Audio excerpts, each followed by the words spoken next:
இன்றைய செய்திகளை உரக்கச் சொல்வோம். வணக்கம். செய்திகளை உரக்கச் சொல்வோம். போதை மற்றும் செல்போன் இல்ல உலகம் படைப்போம் விழிப்புணர்வு மினி மராத்தான் போட்டி நடைபெற்றது. பெரியபட்டினம் கால்பந்து குழு, BFC மற்றும் KB காய்ஸ் ஆகியோர்கள் இணைந்து இன்று 5 கிலோமீட்டர் அளவிலான மினி மரத்தான் போட்டியை நடத்தினர். போதை போன்ற சமூக தீமைகளிலிருந்து இளைஞர்களை நேர்வழிப்படுத்தி அவர்களின் திறமைகளை வெளிப்படுத்தவும், இளைய தலைமுறைக்கு விளையாட்டு மனப்பான்மை மற்றும் ஒற்றுமை ஆகியவற்றை ஏற்படுத்தவும், உடல் ஆரோக்கியத்திற்கான முக்கியத்துவம் குறித்தும் விழிப்புணர்வு ஏற்படுத்தும் விதமாக போதை இல்லாத, மொபைல் மோகம் இல்லாத, ஆரோக்கியமான இளைய தலைமுறையை உருவாக்குவோம் என்ற தலைப்பில் மினி மாரத்தான் நடைபெற்றது. இந்த மினி மாரத்தான் போட்டியில் முதலாம் இடத்தை பெங்களூரை சேர்ந்த ராஜேஷ், 2ஆம் இடத்தில் அப்தோம், 3ஆம் இடத்தில் திகாம்பர் வெற்றி பெற்றனர். இவர்கள் 3 பேருமே பெங்களூரை சேர்ந்தவர்கள் என்பது குறிப்பிடத்தக்கது. இதனையடுத்து மாலை பெரியபட்டினம் கால்பந்து குழு, PFC மற்றும் KB காய்ஸ் இணைந்து நடத்திய பரிசளிப்பு விழாவில் மாவட்ட காவல்துறை கண்காணிப்பாளர் சந்தீஷ் கலந்து கொண்டு கோடைக்கால சிறப்பு முகாமில் சிறப்பாக செயல்பட்டவர்கள் மற்றும் காலை மினி மராததான் போட்டியில் முதலில் வந்த 10 நபர்களுக்கு பரிசு மற்றும் கேடயம் சான்றிதழ் வழங்கி கௌரவித்தார். வணக்கம்.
மரியாதைக்குரிய உயர்நிலைக்கு சந்தீஷ் ஐபிஎஸ் அவர்களையும் ஏஎஸ்பி மரியாதைக்குரிய பொருளாளர் தளபதி அன்சாரி அவர்களையும் மற்றும் இங்கே குழுமிருக்கக்கூடிய பொதுமக்களையும் எல்லாருக்கும் வணக்கம். ஃபர்ஸ்ட்லி வந்து இந்த மாதிரி ஸ்போர்ட்ஸ் ஈவெண்ட்ஸ் எனக்கு ரொம்ப ரொம்ப பிடிக்கும். நார்மலா இதே மாதிரி ஆனுவல் டே கூப்பிட்டு இருந்தா நான் வந்திருக்க மாட்டேன். முன்னாடி எல்லாம் போயிட்டு இருந்தா இப்ப ஆனுவல் டே எல்லாம் போறதில்லை. நான் ஸ்போர்ட்ஸ் டேனா கண்டிப்பா போவேன். இப்போ என்னன்னா இந்த ஜெனரேஷன்ல ஒரு சேஞ்ச் வந்துருச்சு. இந்த மக்கள் எல்லாம் என்ன மக்கள்னா இந்த ரீல் ஜெனரேஷன் சொல்லுவாங்க. ரீல்ஸ் தான் ரீல் ஜெனரேஷன் எதுக்கு சொல்றோம்னா அட்டென்ஷன் ஸ்பேன் ரொம்ப கம்மி. இப்ப நீங்க இருக்கீங்க, இப்போ கிரிக்கெட் விளையாடணும். கிரிக்கெட்னா இப்ப காலையில நாங்க விளையாடணும். காலையில ஒரு மேட்ச் விளையாடும் போது 6 மணிக்கு ஸ்டார்ட். 6:30 நாங்க எல்லாம் போலீஸ் பர்சனல். எனக்கு வந்து 10 மணிக்கு அப்புறம் நான் போய் டியூட்டி செய்யணும். ஸோ நாங்க இப்போ காலையில 6 மணிக்கே வேக்கப் பண்ணி 6:30 கிரவுண்டுக்கு போய் 9:30 அது முடிச்சுட்டு அதுக்கப்புறம் நாங்க ரெடி ஆகி திரும்பி டியூட்டிக்கு போவோம்.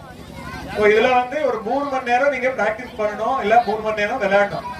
ஸோ பட் இப்போ பசங்க எல்லாம் மெயின் பிரச்சனை என்னன்னா அவர் அவ்வளவு அட்டென்ஷன் இருக்க மாட்டேங்குது. அவ்வளவு டைம் வந்து கிரவுண்டுக்கு வந்து நிக்கணும். அதுதான் ஒரு ஹேபிட் டெவலப் பண்ணணும். நிறைய பேர் எப்படின்னா ஒரு ரீல் என்ன 15 செகண்ட் நீங்க பாப்பீங்க. 15 செகண்ட் பார்த்த அப்புறம் யூ சேஞ்ச் இட், நெக்ஸ்ட் போயிருவீங்க. மக்கள் வந்து அந்த மாதிரி ஆயிட்டான். அவங்களுக்கு 15 செகண்டுக்கு அப்புறம் முன்னாடி மாதிரி வீடியோ பாக்குறது அதெல்லாம் இல்ல, ரீல் தான் வேணும். அந்த ரீல் ஜெனரேஷன் நீங்க வந்து போன்ஸ் போன் கோப்பை வழங்கி கௌரவிப்பார்கள்.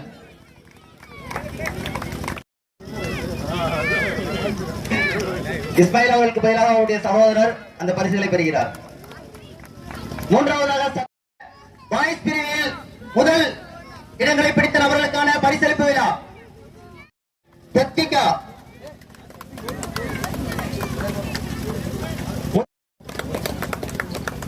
இந்த சேனல் உங்களுக்கு பிடிச்சிருந்தா மறக்காம சப்ஸ்கிரைப் பண்ணுங்க, லைக் பண்ணுங்க, ஷேர் பண்ணுங்க அண்ட் கமெண்ட் பண்ணுங்க.